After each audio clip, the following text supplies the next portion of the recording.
finally, the long-awaited wait for the Project Hail Mary movie is over.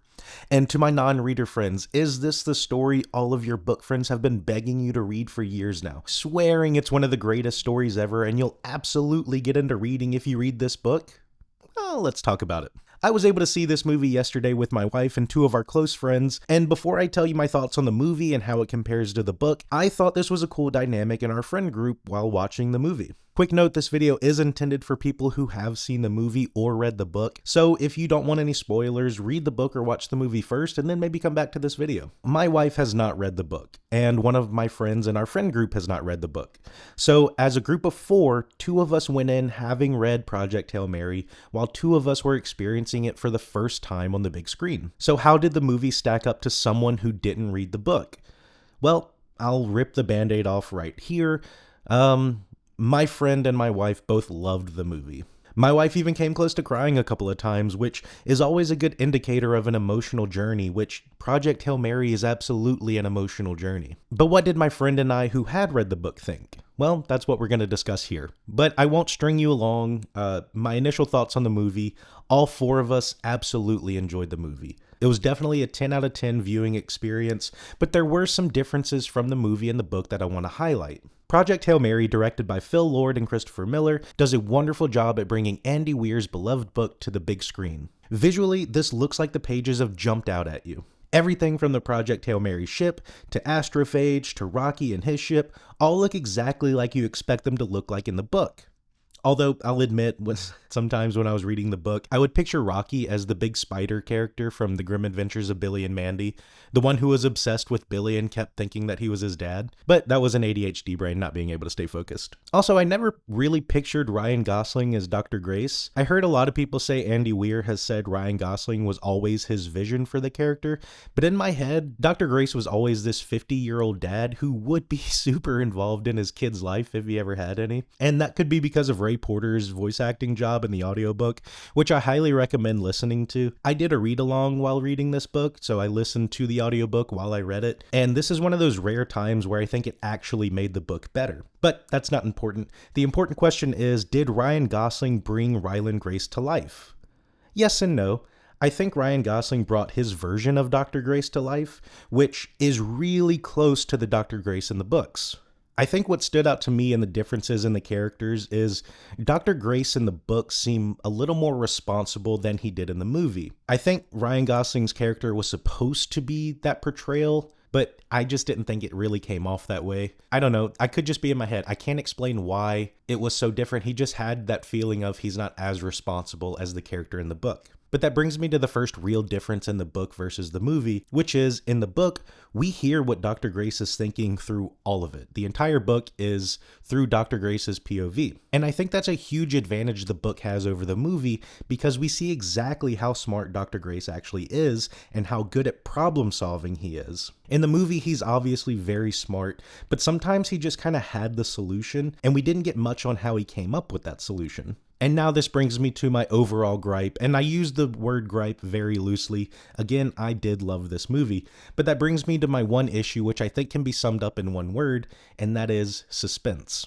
The book had me on the edge of my chair so many times from page 1. In the book, when Dr. Grace wakes up from his coma, we don't even learn that he's in space right away. We hear his thoughts as he tries to piece everything together, and as the reader, we're left trying to learn it all with him. Like, we may as well be Dr. Grace ourselves, trying to recover from memory loss. In the movie, they kind of rush through him learning he's in space and figuring out what he's doing there. And it's obviously for time reasons. I mean, this is a 3-hour movie, but it's just one of those things that left me thinking, oh man, this was way more impactful in the book. There were a few other instances where I think they had to rush some things that I wish they had taken just a little bit more time to let us sit with and experience. One of them being when Rocky's ship first appears and Grace is going through the tunnel. In the movie, it was suspenseful, but the book kept reminding you, holy crap, we're about to meet an alien.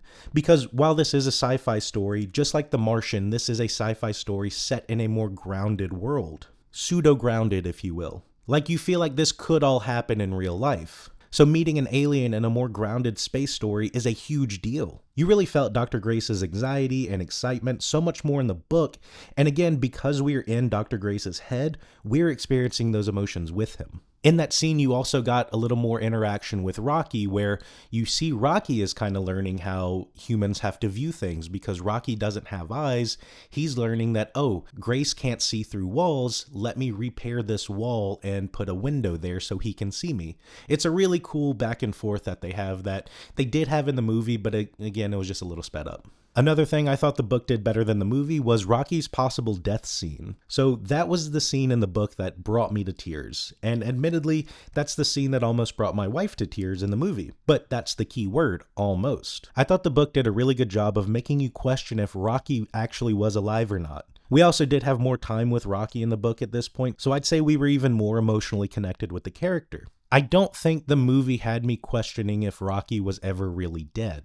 And not just because I already knew the answer. I think the way the scene was edited gave you a little too much hope and kind of held your hand, hinting that everything was going to be okay in the end. But in the book, it feels like Rocky is actually dead and Ryland's just grieving over him, trying to cope with the loss of his friend in space where there is literally no one else there. It's extremely heartbreaking and very emotional. And this is my last small gripe, and I think I mentioned this earlier, but we don't really see Ryland problem solve. A great example of this is the Talmeba leaking into the fuel and eating all of the astrophage. In the movie, this is a blink and you'll miss it issue. The problem's solved before we can even realize how bad that actually is. In the book, we were panicking. Grace was getting alarms, he had to figure out what was wrong, he had to learn why it was happening and how to fix it, and solve all of it before his fuel was completely wiped out. We as the reader are already stressed, and only after we think we've gotten back on track and everything is going to be okay, we realize Rocky is in danger himself, and that the issue is even more dire for him. It's another huge emotional roller coaster that was kind of cut short in the movie. Again, I know they had to cut things for time, but I think this scene in particular should have been left a little longer for a bigger gut punch. As far as missing scenes, I don't recall there being a lot of missing scenes. This movie was pretty faithful to the book, but there was one scene in particular I noticed they didn't include, which was the blowing up Antarctica scene. The plan Strat had come up with was essentially speeding up global warming by blowing up Antarctica, allowing the greenhouse gases to rise into the atmosphere and keep the Earth warmer for longer, while the long-shot plan Project Hail Mary went into action. It really raised the moral question similar to the train track scenario, like would you switch the track to save one person or 5 people? You know, like you're saving people on the planet for a little bit longer, but at what cost? I don't know. It wasn't essential to add to the movie, but I thought it was a fun hypothetical to walk through. Anyway, to wrap this thing up, how does the movie compare to the book? Is it the same story? Yeah, I'd actually say so. I thought everyone who worked on this movie did a fantastic job of bringing Andy Weir's book to life. My small complaints are just that, small complaints. I think people who watch this movie will get the full story of the book. Like, if a sequel to the book were coming out and someone asked me if they could read book 2 even though they had only watched the movie, I'd say yes, which is rarely ever the case. Unless book 2 is all about how the world recovers from speeding up global warming. You know what? Never mind. Just read the book. Always read the book. But yes, all joking aside, I still do encourage everyone to read the book, which is just simply a fun ride, and you'll have a good experience even though you already know the story. And again, do a read along with the audiobook like I did. Ray Porter's voice acting in the Project Hail Mary book is absolutely phenomenal. But what about you? What did you think of the movie? Have you read the book? Comment below and let's talk about it. Later.